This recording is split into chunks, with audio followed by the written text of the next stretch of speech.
Welcome everyone to today's feature, Womandla Wednesdays. I am privileged to have two amazing ladies today, Shireen and Merrisa. So today's topic is women and leadership, how women navigate power structures. So before we get started, before we get into the nitty-gritties, must I say, we will just give each lady the opportunity just to tell us who is Shireen, who is Merrisa, and what do you do outside work. We'll start with Shireen. Thanks, Mucha. My name is Shireen Jaftha, and I think I've been in the industry for just under 25 years.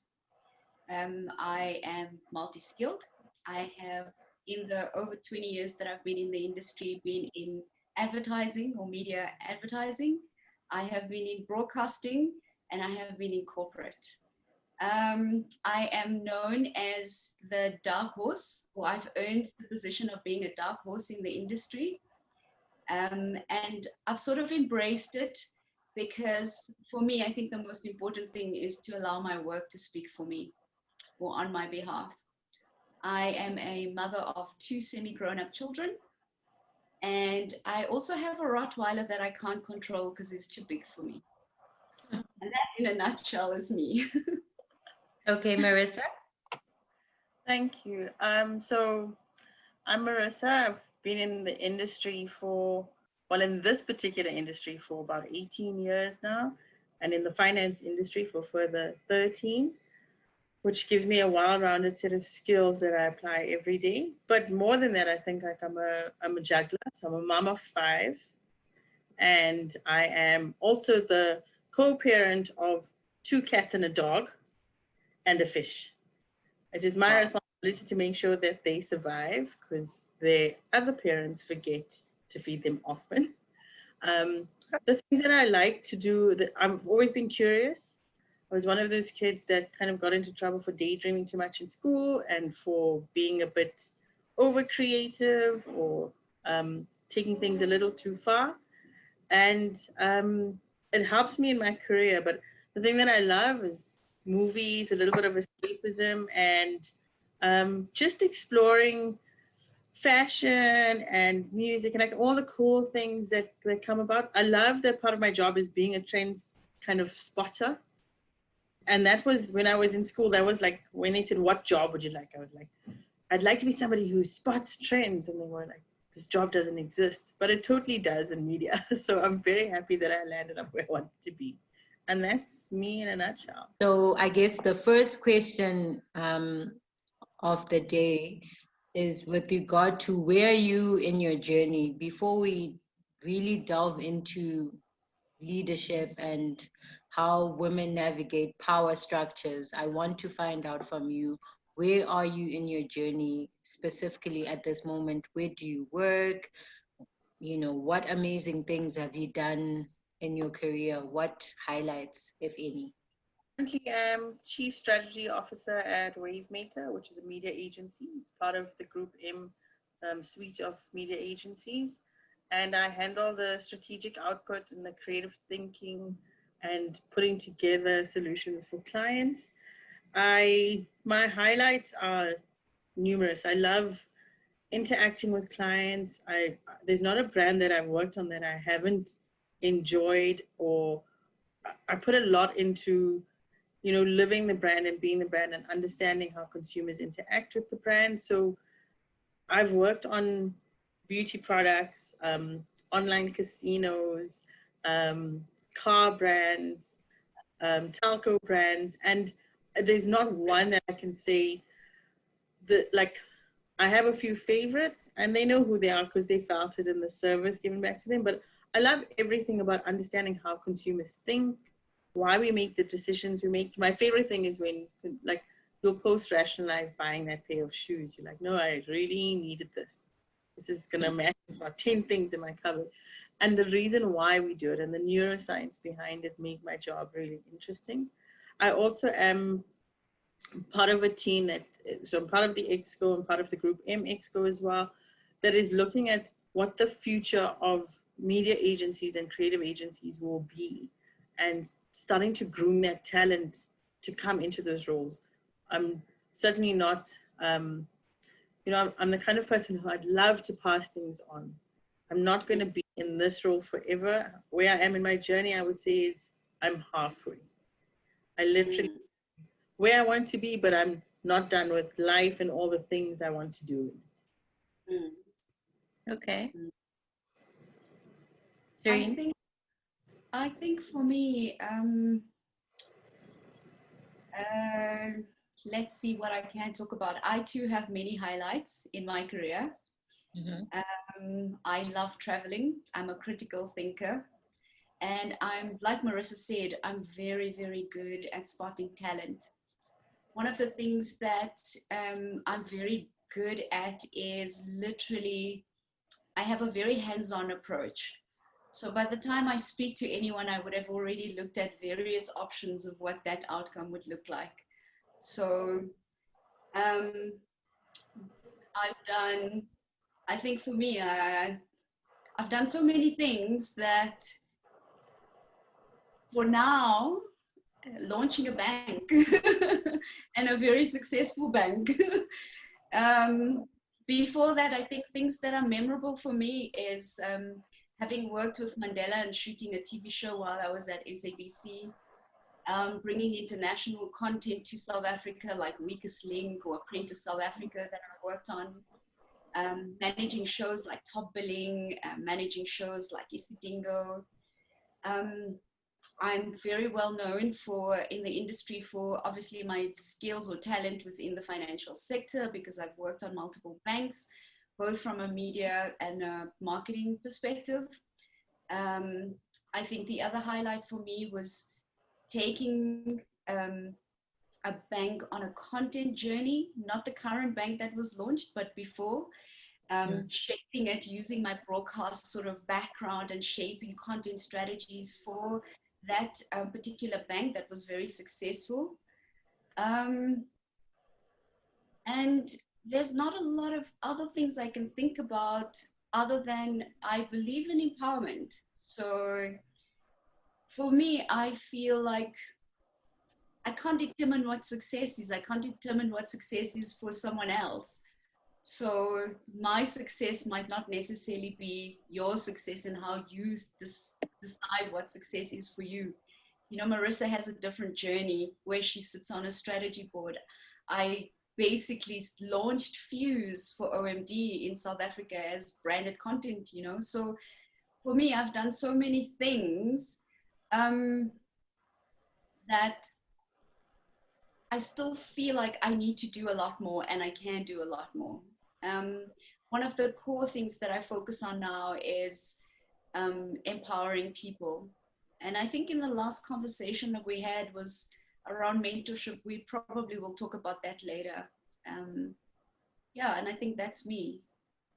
I don't have flares about myself. I'm very quiet, very honest, and maybe too overly honest. Like Merrisa told me. When I look at women generally, especially now with Digital Fanta and the position that I'm in now, I've come to a realization that as women, we only have each other and we need to support and empower each other, which is why we have ladies like you. We've asked you to join us today so that you can also impart some knowledge into the younger generation that's coming through. Because you're right in saying that the people growing up now have that mentality of instant gratification when not everything that's worth it takes time. So it's important for us to have these candid conversations so that people know and hear from people who've actually been through the journey that if it's taking long, be patient, take your time, you will get to where you need to go. So the first question I have for you, based on what I was saying in terms of how women are sometimes viewed, women in leadership specifically, they're sometimes viewed as either being not too nice, not being nice enough, or being too nice. So the question is, How can a woman be powerful without alienating people? I think there's got to be a clear distinction between being assertive and being aggressive. You can be assertive and still be nice about it. Um, it's about being very clear in your instructions. It's about being very clear in what will and won't fly. So you don't have to, like this idea of a very hysterical female leader that is having a tantrum and shouting at everybody. That's not true. You can be quite firm without any of the theatrics. You just have to kind of go, well, in this position, there's a few things you need to get off the get-go. And this is often where, as women leaders, we're not taught to think strategically. You like put in the position and then nobody helps you, right? You're like meant to figure it out. You're like, how am I going to do this? And you might feel like I can't ask anybody, but you actually can. So there are online platforms where you can ask. There are lots of tools available. And then I would say get the tone right immediately. So when you're you say you get promoted and you're now the manager of this team, speak to the person you report to above you and kind of go, what is your expectation? So immediately you know this is what's expected of me, so I can manage that. And then speak to the team. Like one of the key things I've found is the more you show yourself as human and the more inclusive you are, the easier it is to get people to follow you. You don't have to be a bully. You don't have to be nasty. But what happens is because you haven't set those ground rules in the beginning, and you don't have a view of what's expected of you, and you don't have a view of how the team that you're going to lead perceives you or what they need from a leader, you are a bit unsure, and that insecurity and that unsureness then informs your leadership style. Just at the outset, take the time to go, what am I expected to deliver on both sides? And the one thing I found worked for me is just changing your mindset about, it's such an ego boost to be like a leader. It really is. Go straight to your head and you're like, oh, I'm in charge. But take the time to change that mindset a little to say, how do I best serve my team, my client, my boss, and my organization? And the minute you make that shift, you act differently. Yeah. That changes the type of leader you are. Yeah. It's always important. And I think it's something that, that I've learned in my career. Building trust is not an overnight thing. And, you've got to build trust with your team. You've got to build trust with the business internally, because you're going to need their support. Else, if you're working in a structural environment, if you haven't built the relationship and the trust, you're not going to get the support, and automatically it makes you feel despondent and you start hating the job and you want to move from one job to the other, And so what Merrisa was saying is so valuable. I think the other thing that would make people like us feel or seem like we're unapproachable, I remember not even the journey that I've been on or that I'm on right now, but even in the previous bank when I was at OMD at an agency where I was managing 50 different sort of projects simultaneously. So sometimes it's important that, if you want the support from your manager at that point of time, you need to be very clear and direct and open in terms of what it is and what your expectations are. What is it that you want back? Because the person might come across as being unapproachable just because they don't have time. Not because they're not nice, it's just that they just don't have the time, And I think time is such a critical thing when you're planning just anything. But for me, I think other than the points that Merrisa had said, I can definitely say to you that it takes about 6 months to 18 months to 2 years to build trust in a business. Okay. Yeah. Be patient. So you have to have patience. You must know that when you start in a new job, that it will take you at least 2 years to have settled in, to understand the business, to understand the people, to have built the right relationships, to have created the trust with the client, if you have a client, and also understanding their business. Merrisa, you mentioned that you didn't have anyone to ask, or there wasn't anyone to ask. Has that changed now? Do you have people that you can go to for advice? And are you also giving out the advice to younger people? So I think part of the challenge was, it's not that there wasn't anyone to ask. I didn't know that I could ask, Mucha, to be honest. I just thought, well, I'm in this position, I must know what to do. And a lot of new leaders make exactly the same mistake. You think, well, they put me in here because they see something. I don't know what the something is, and then I must just know what to do, and I'll figure it out. But now I don't want to go back, and I don't want to look stupid, and like they made the wrong choice. So I'm not going to ask. And what I did find was, years later, in some instances, when I said, but why did you never help me? And I got feedback that was, but you never asked for help. I was like, that's right, I never did.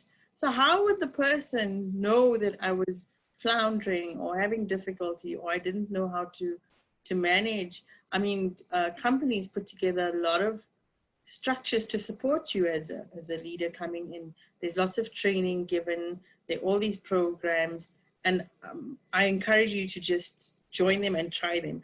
And so I changed me. So when I moved to MEC, which is now Wavemaker, I changed that. I changed the not asking, and I started asking. When I got a bit stuck, I realized that I wasn't expected to have all the answers. And that came from somebody actually saying that. One of my mentors kind of saying, but what makes you think that because you're in that role, you need to have all the answers? That's not why you're in the role. Because you have the energy and you inspire people and you can lead and they will listen. We don't expect you to have everything down pat. Your reporting doesn't have to be perfect. Of course, you're going to make mistakes. And having somebody say, it's okay if you fail. You just carry on. And just that one conversation was an eye-opener for me. And slowly, I started to make changes. And yes, now I will say, even at this level, this isn't going to work. We don't have enough time or resources, and have like those discussions. And the other thing is, and Shireen spoke about this earlier, about trust. Trusting yourself is one of the biggest things that you need to learn to do. Like you think, oh, well, I think I can do this. I have all the qualifications. I've got the experience, but you have that little bit of doubt. That the person that's, or the companies put you in that position because they see that you can deliver. And once you lean into that, then you can ask somebody else for support and you're not going to feel insecure about it. But it is something that I think for everybody, it's such a personal journey that even things like peer review, I appreciate it so much more now. Like 28-year-old me, not so much. Yeah. You kind of grow into like, oh, this is not personal, especially if you're like oversensitive about, criticism or any of those things. And as women, we tend to be, and that's okay. That's what makes us amazing also. So you feel that, yeah, sorry. Oh, no, that's fine. So I was going to say, you feel that you must have all the answers, and that's how you kind of are on this playing field to begin with. As if all those softer skills that you have aren't important, except they really are. Yeah. I think we're just, as women, and I'm going to take you back to the Bible, where men are supposed to be the sort of hunters and women are supposed to be the nurturers. So automatically, we'll always wear our hearts on our sleeves. And I think it's amplified when you're sitting in a creative environment. It doesn't matter what agency you're in. If you're in an agency, you're in a creative environment, because even developing a strategy takes creativity around that, creative thinking, and putting it together. Doesn't have to be a beautiful ad. So It's like Merrisa had said, you know, it's believe in yourself, have the confidence, and don't be afraid to ask questions if you don't know. It's unfortunate that a lot of companies and a lot that I've joined they don't have an onboarding process. You're almost needing to navigate yourself through this sort of stream on your own, or develop processes because you started at a new business or a new startup business and you needed to create processes that works for you or your division. So navigating through that, I think, you know, I've I think I've been fortunate enough that I've made sure that I sort of almost arm myself with the right type of mentors. Because I don't believe you should have one mentor. I feel like you need different or multiple mentors in different business disciplines. Because it's else you're going to start, if you're sitting with one mentor, you're going to start thinking like that person, you know? And it's also not going to help you if you have one person's view so that you can create your own perspective. So having multiple mentors, even if it's outside of your work, but it's in a similar industry or outside of the industry, is so important so that you have that support structure. I know for me being in a corporate, and we said that earlier, it's a fucking dog eat dog world. It is a dog eat dog world. It's not as glamorous as it is, you know.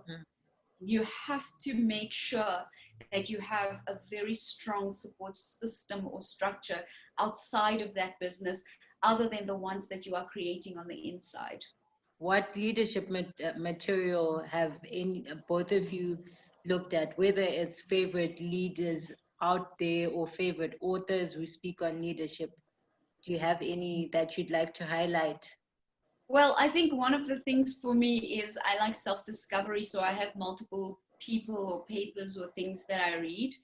I don't have one particular person that I follow. In fact, I enjoy talks, so I love going through that.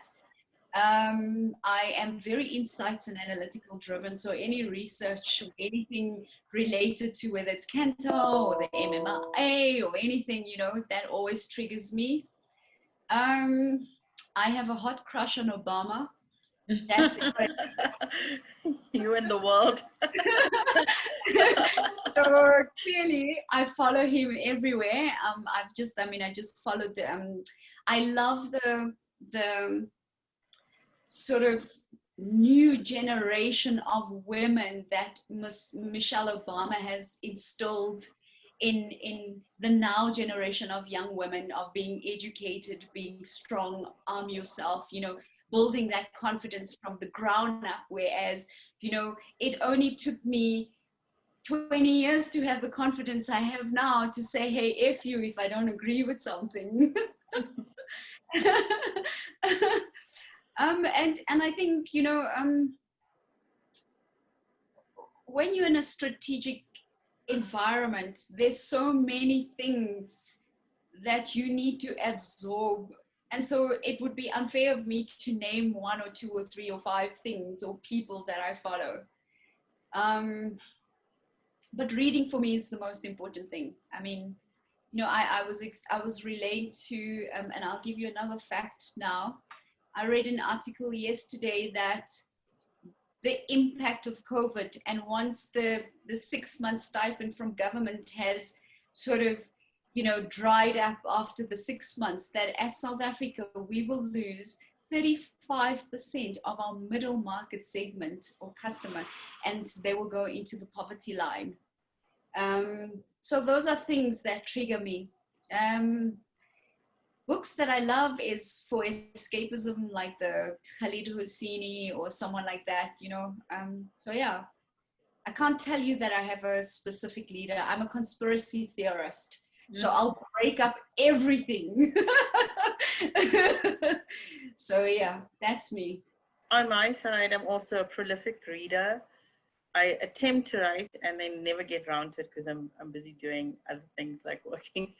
But so on my bookshelf, I love inspirational stuff. So I've read Maya Angelou quite a lot, Stephen Covey. I listen to like all the podcasts of Barack Obama, and like the new one with Michelle Obama is fantastic. Yes. Because they're also very effective public speakers. I remember the thing about Barack when he got elected and made president was just the way he spoke, the way he held the attention. And as somebody who has to present a lot, that's like very inspirational. From a point of view, I love really interesting, dark sort of murder mysteries and thrillers. Also a conspiracy theorist. Like I believe every conspiracy. I'm like, yes, that's why that happened. Because it makes life more interesting. But I love Stephen King. From a very young age. He's like one of my favorite authors, but he's also one of the most disciplined, creative minds that I know, and that's what I admire about him. And obviously Oprah. I mean, Oprah is the original feel-good queen, so I love the fact that she's able to inspire a lot of people. And like I read a lot of sort of topical books, but also I'll read like books that I get for my kids, whether it's fantasy or fiction. It's really good to keep I feel like a wide range of reading material. And I'm one of those old-fashioned people. I don't have a Kindle. I'll read stuff on my phone, but I like flip through on Flipboard, but I don't actually read my books in electronic format at all. I'm like, no. What's wrong with you? We're busy women. There's audio books now. I can work and I can listen to books. I think I'm listening to about 7 books at the moment. Wow. That's a good tip. Like audiobooks on podcasts. The Alchemist, you name it. Khalid Gibran, you know, they're all there. So yeah, it's you need to digitize. But I understand, you know, some people love the feel of the paper through their fingers. That's exactly what it is. It's just the whole experience of a heavy novel and spending that time with the book. That's it. Well, it's amazing to hear that you guys actually have time to read as much as you sound like you do. Marissa reads. I listen. I've got audio books. So it would take me like, it depends on the amount of hours. But yeah, I'm very good at multitasking. If you're a mom, the way we are, you know, you're very good at multitasking. And I think for her, reading is her escapism. Whereas I think my brain's too overactive. I can't switch off. So I literally fall asleep with audiobooks. So of course, in business, you've probably had successes and lows. How have you managed to deal with the lows that you've had in your career? And there were some valuable lessons that I learned at the time that, you know, your friends are your friends as long as you don't become their responsibility. So people that you work with, that you count on, that you do a lot of things with, doesn't necessarily mean that when you're in a tight spot that they are your friends, because they're only your friends as long as they don't become your responsibility. So that's one of the biggest lessons I've learned. And again, I mean, I'm going to bring it back to the trust factor and why building relationships and solid relationships, important relationships, relationships, building that is so important because of that, because of what I've experienced. Having lost a lot of everything. I've had to downscale my life. I had to do a lot of things. A lot of bills have stacked up. And, you know, it's probably things that people are going to experience now through COVID. It's almost like that life-changing experience where you start realizing certain things.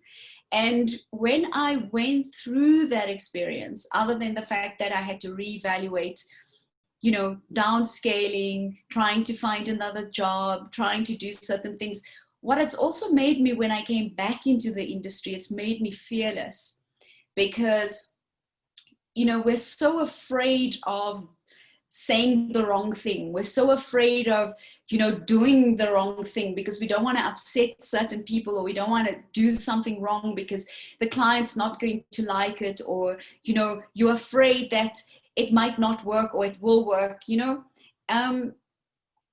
I think it's important that you need to build that self-confidence and to be fearless. In fact, being fearless is something that you learn. It's not something that you're born with, or, you know, it's not something that you grow up with this confidence. Being fearless and having confidence, I guess it's two separate things, actually, if I think about it. So that was probably the very, very lowest moment I can think about in my career. The lessons that had come from there. And it's I must say, what I found through that experience was that it was the people that you least expected that actually opened the doors for you. So I think the important lesson for me was, it's important, one, to be honest, two, is to understand how you treat people every single day, you know, and it doesn't matter who it is. Definitely. It's very, very important to do that. And that's why empowerment is important.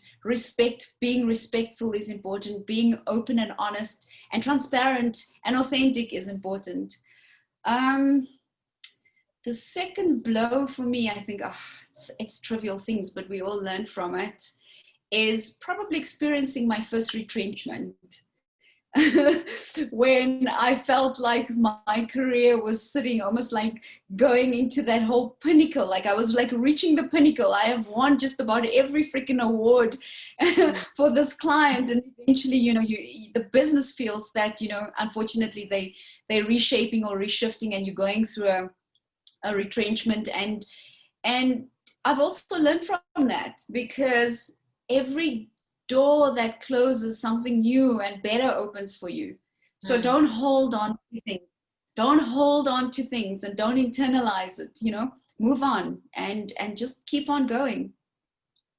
So those for me are probably the most, or the two things that have taught me valuable lessons and helped me shape the person I am, who I am today. So I think some of the lows are quite personal in that, you know, a lot of times in order to get things done, depending on the role you fulfill, your family is sacrificed, or the time with your family is sacrificed, because you need to get the job done. And it's extremely important to have a happy client and to have good outcomes, and especially as you lead a team, to kind of deliver things. So often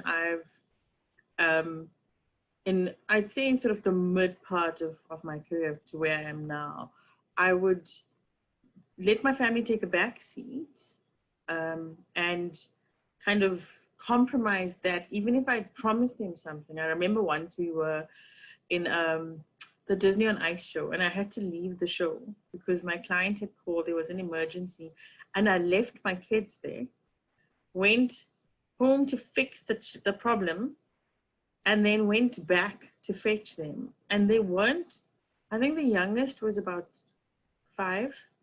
And I said to them, just sit here, watch the show. I'm going to have to go sort this out. So I didn't enjoy the day with them. I just left them. And look, they enjoyed the show, but it wasn't the same thing as having me with them. And it was afterwards, I was like, wow, you just kind of upped and left your kids in the middle of a show. I'm not the first parent to do that, but you make a choice, and often it is sometimes easier to kind of give your family the short end of the stick. So that was like one of my, not my most proudest moments. And then from a career point of view, of course, there have been times when things have gone horribly wrong, where there have been mistakes made, clients not happy, or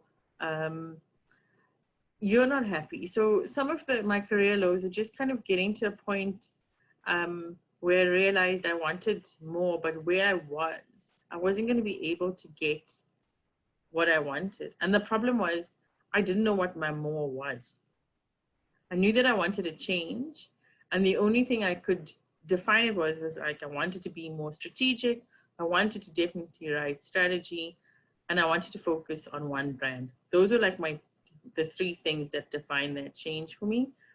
The biggest thing was, up until that point, I knew I was unhappy for a long time, and I knew that I wasn't fulfilling the potential that I had, but I let things go because I couldn't define exactly what I wanted. In the moment where I defined, actually, here's the three things I want, an opportunity presented itself. So it's like, I've learned that when I'm like really down and low, I try and identify what's happening and then what's the best outcome that I want. And I put it out there. I kind of go like, for this, I need these three things. And somehow they come to be. Like, I think if you're able to focus on what it is that you need, and the shorter the list of the things that you need, the easier it is. You're able to lift yourself up and you change your energy, and then opportunity arises because people see something, or there might be somebody that introduces you and you're just slightly different because you now have a focus. So I think one of my lowest points ever working was when I worked in finance and I was doing our year end, and hats off to all accountants everywhere, because this is the life. And I had to file everything. So I had to have it in and complete. And we were going to Durban as a family. We were leaving for a holiday. And I worked the entire evening. I worked till 2:30. We used to leave very early with the kids in the morning because it's the best time to travel because they're sleeping. I worked till 2:30. We packed to that microbus and we left at 4. I hadn't slept at all. I don't sleep when we're traveling. I'm one of those people who stays awake even on flights. So I didn't sleep at all, but I had to get my work done. So I just kind of carried on. It was the worst. I mean, when we got to Durban, to the holiday cottage we were in, everybody else was going to the beach and like unpacking and meeting their cousins. And I was like, guys, I need to sleep. I'm going to sleep. So that was like, when I realized, I was like, okay, let's not do that again. I got better at planning after that, but that was bad.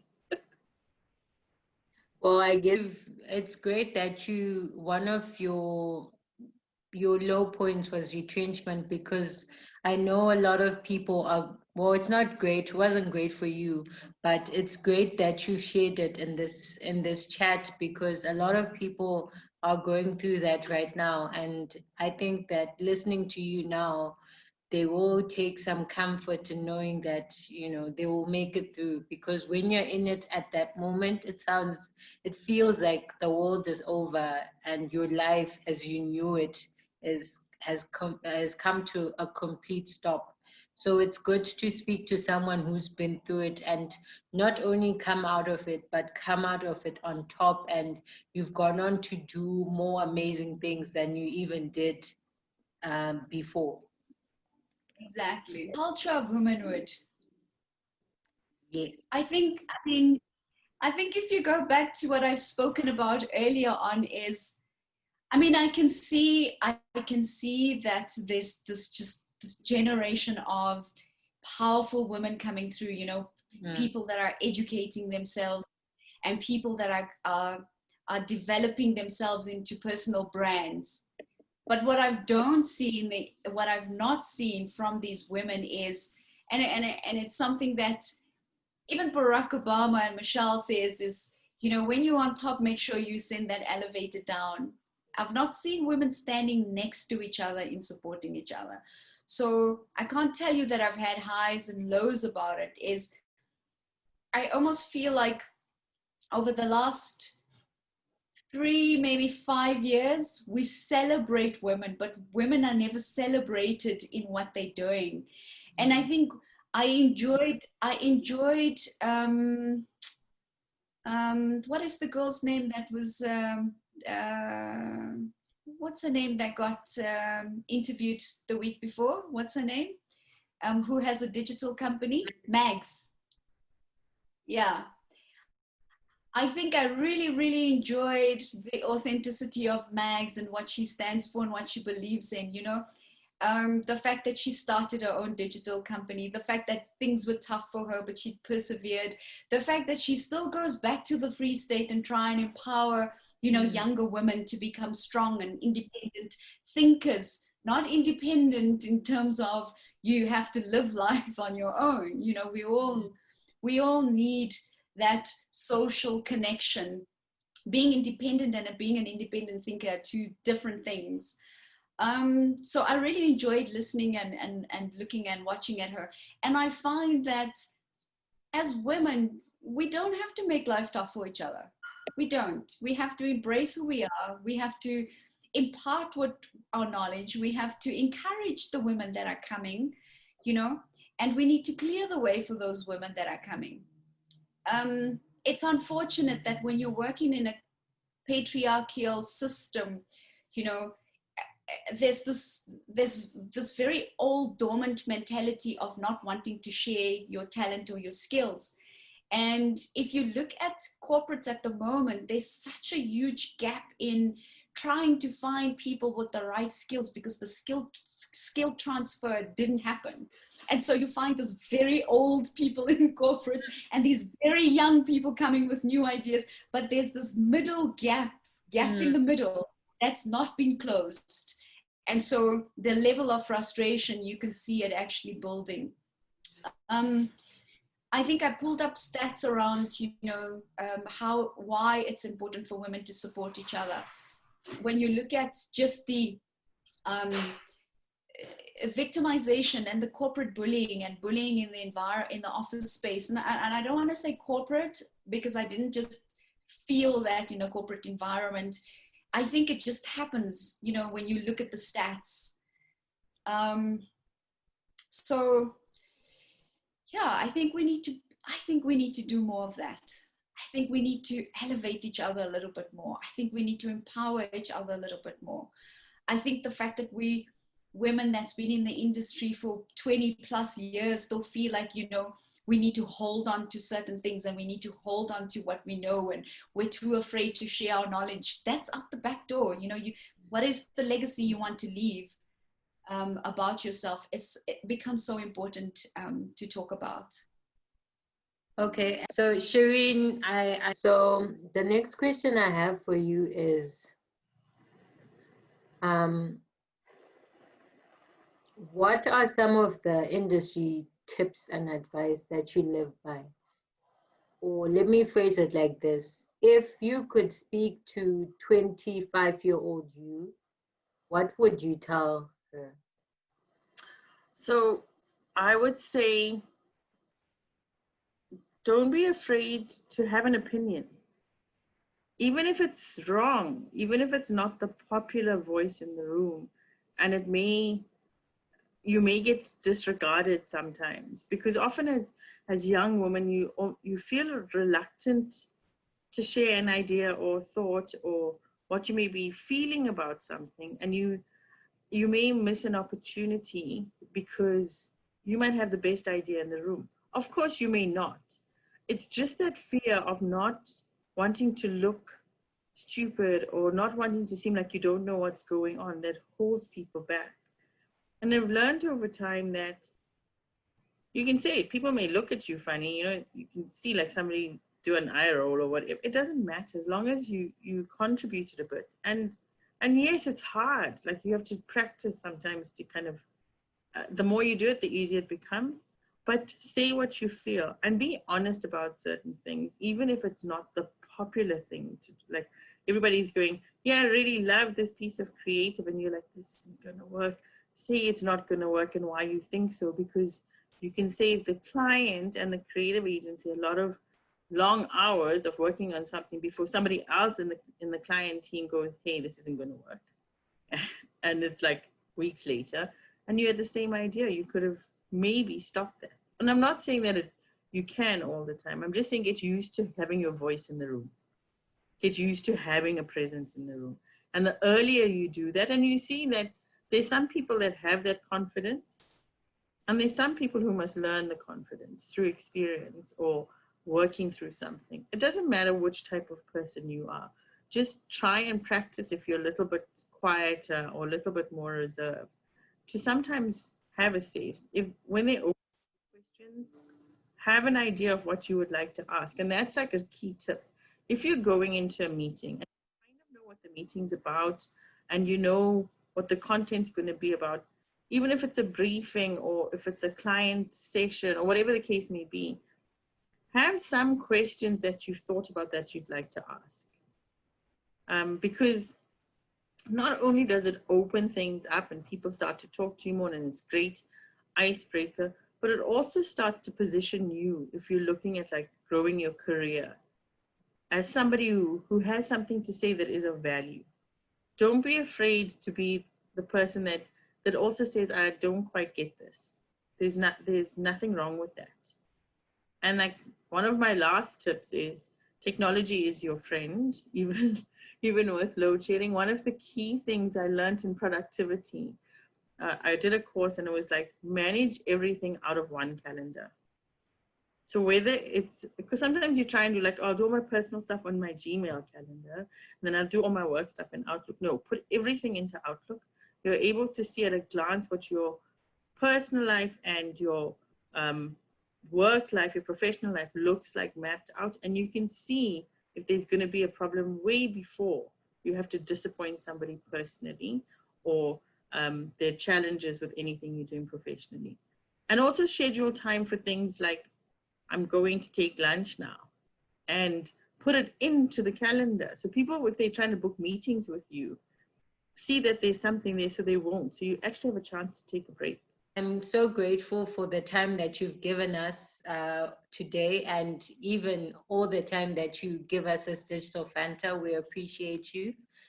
Before I let you go, I just want to find out, do you have any tips or advice that you would give to someone, not necessarily a man or woman, just someone who's starting up or someone who's still getting their feet in the industry, on how they can build themselves?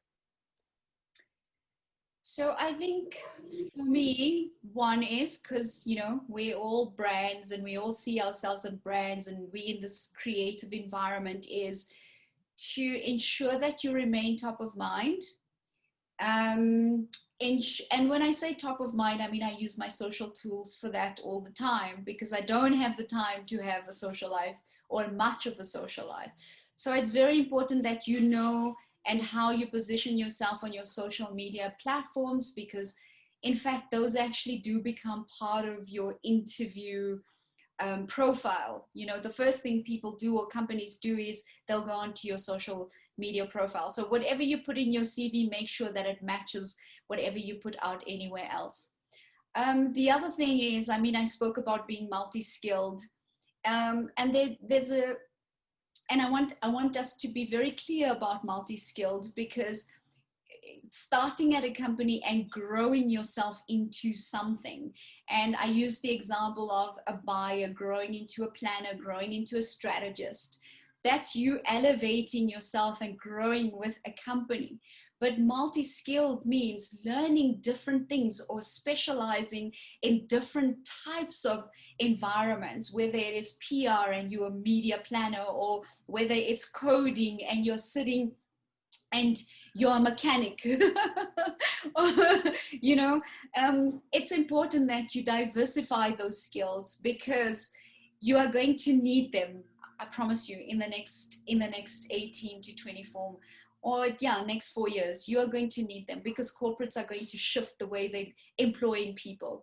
And COVID, unfortunately, has taught them, or has shown corporates what the impact of working from home will be for their business, and what the savings it can bring.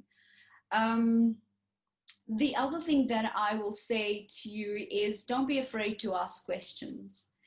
Don't ever be afraid, but also you need to learn patience, because life doesn't happen overnight.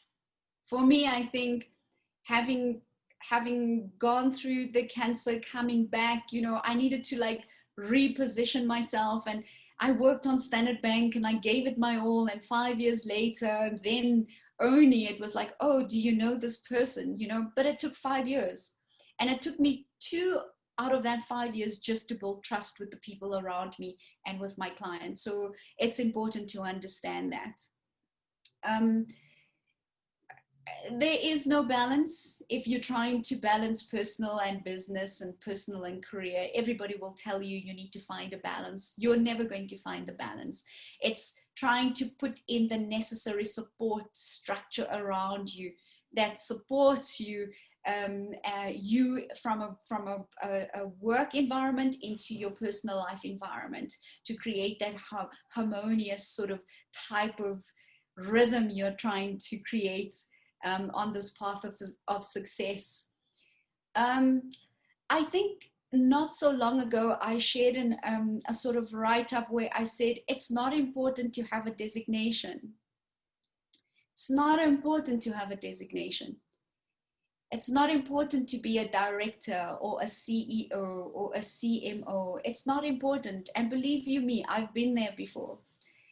It's okay to be the person that just have the necessary passion for what they do, because when you have love and passion for what you do, your work on its own elevates you, and you don't need validation after that, because you don't need to prove yourself to anyone. Most of the times when we go into companies, we want to sit on the top floor, but we can't, because it will take you a while to get there. And when you get to the top floor, you know, that air becomes so much thinner than what it looks like to a new person starting out. So what you see is not always what is being projected. So be mindful of that. I've always found being sort of this position of the underdog is, especially in this my new role that I'm in, or am in for the last 3.5 years, sitting just under the radar, you know, has helped me literally navigate through so much and getting things done, you know, so effectively, because I wasn't able to, you know, speak down from an instructional point of view, but rather finding myself working more in a team like environment. So it's certain things you should consider, whether, you know, a title is important for you, or whether what you do is what you love and you want to hone in on that. Thank you. What you shared is very important. You've said a lot, but what I picked up, what I'd want to highlight, especially when it comes to building your brand, is that there are a lot of, we've seen how social media works negatively for people, and you owe it to yourself to make sure that the face, you're consistent. How you are on your CV is how you are everywhere. Don't be one person. Don't be good on paper, but on social media, you are this menace. You should just be consistent. And I also want to highlight that I think a lot of people also get hung up on the journey to say, I have to be a CEO and I have to keep working hard, and they forget to enjoy where they are. Each stage has its joys and its pains. So we also have to take time to then enjoy where we are. Yes, be focused and know where you want to get to, but also enjoy, take time to enjoy the current space that you're in. Yeah, I think it's so important. And it's the one thing has kept me and my career very consistent. And it also, it helps you doing a lot of things a lot more, and I'm not saying other people are not doing it respectfully, but you're almost a lot more conscientious around the environment that you're in, because you're not driven or you don't feel that level of self-entitlement, because you are who you are, you know. Just do you, and don't be afraid. Really powerful.